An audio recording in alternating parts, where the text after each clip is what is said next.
Welcome back to the channel. If you have been seeing the dreaded 429 error on your website Hostinger, you know how frustrating it is for your visitors. This error essentially means that there are too many incoming requests hitting your server, leading to a temporary block to protect your site's performance.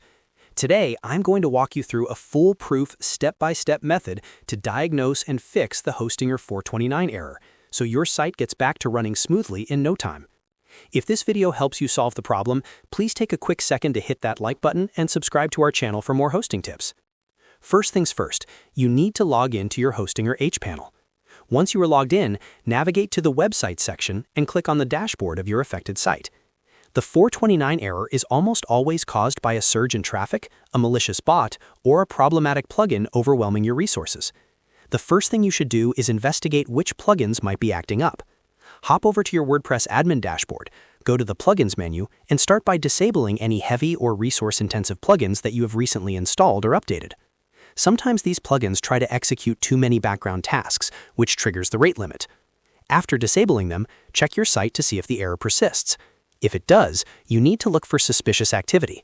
Are your server logs showing thousands of requests from a single IP address? If so, you need to block those malicious users.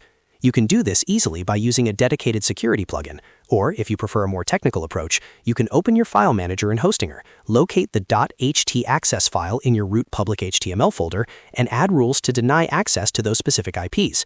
This acts as a firewall for your server traffic. Another highly effective solution is to offload some of that traffic using a content delivery network. Within your Hostinger dashboard, look for the Performance tab and click on CDN. Enable your CDN right there.